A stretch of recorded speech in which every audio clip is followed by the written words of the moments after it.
It's early morning at a B-29 base in the Marianas. The big bombers are getting ready for a mission, and the men are getting ready.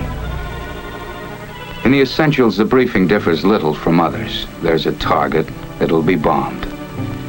They will proceed to this point in space above the Earth, drop their bombs, and return without ever seeing the target. These are the instructions. The men are ready for the takeoff.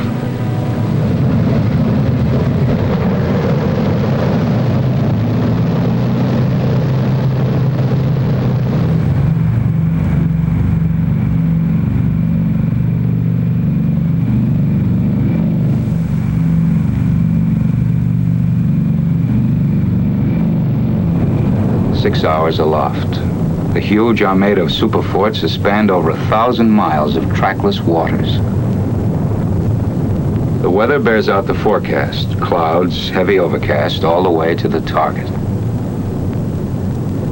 At 23,000 feet, they're above it. Below and beyond lies the Japanese mainland, and somewhere beyond that, the target. If the enemy took comfort in the thought that the bombardier sees nothing more than this, they were living in a fool's paradise.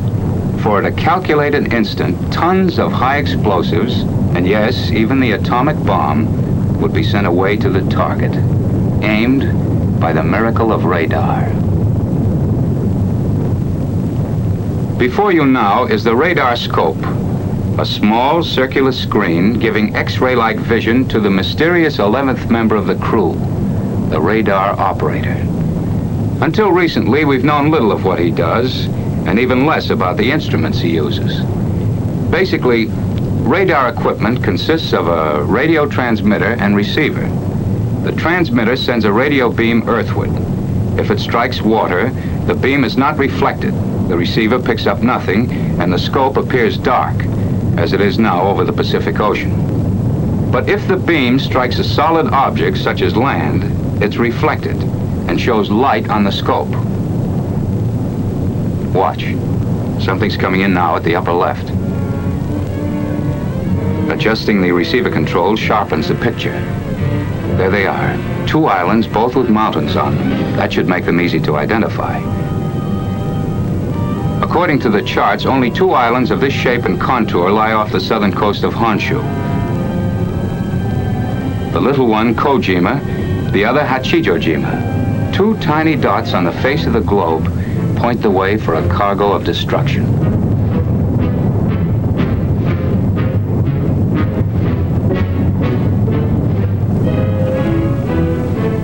"7 hours, 10 minutes elapsed time.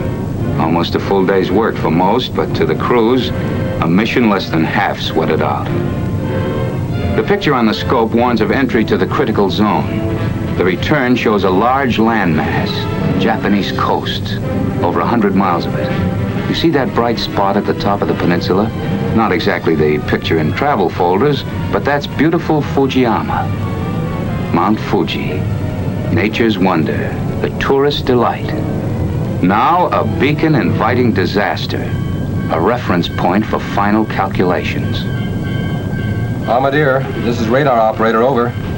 This is Bombardier, go ahead. The wind is from 268 degrees at 138 miles per hour. Ground speed on the bomb run, 394 miles per hour. Data taken from the electronic wonder instruments is converted to precision aiming, pinpoint bombing. 17 degrees right. Radar operator, this is Bombardier, over. Go ahead, Bombardier. The site's set up, we're ready to bomb. The bomb run begins with a turn directly over Fujiyama. When the bright spot that is Fuji touches the black line, the instructions are: Pilot, start 1/4 needle with turn, rolling out on the heading of 31 degrees. Roger. Bombardier, open bomb bay doors after turn. Roger.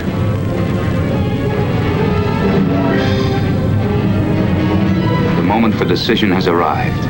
The moment when the target must be singled out from hundreds of other invisible targets. Coastline with a large city. A peninsula jutting out in a bay. The city, Tokyo. This is the general target area. Northwest of Tokyo lies the specific target, the Kyushu aircraft factory at Kawago.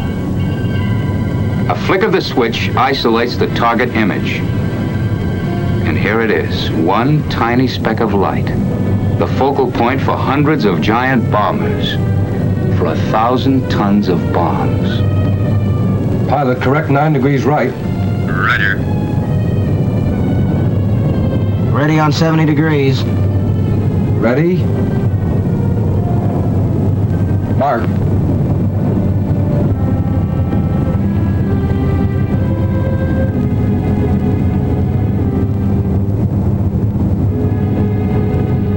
Mark.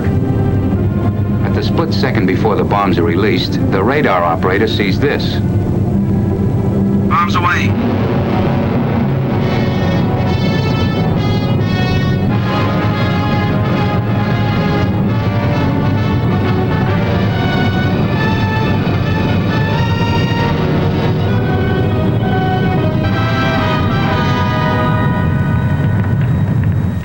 And this is what the Jap sees. His cities, his factories, in ruins. A lot of you out there are probably asking, well, why show us this? The war's over. Well, we wanted to let you in on one of the big secrets of the war. Thought you might be interested. Yes, you're right. The war is over, and we won it. And by we, I mean the foot soldiers, the men at sea, the crews who flew the missions, you men and women who worked in the factories, the scientists who gave us radar and the atomic bomb, and every last man, woman, and child who bought war bonds. That was all part of winning the war. But now there's a matter of the peace. Most of the men in uniform will be returned to civilian life. Likewise, factory workers will go back to producing civilian goods. But our scientists must go on perfecting old inventions and developing new ones for the security of our nation at peace. And you who bought bonds in support of the war effort can buy a share in the peace by investing in bonds today. How about it?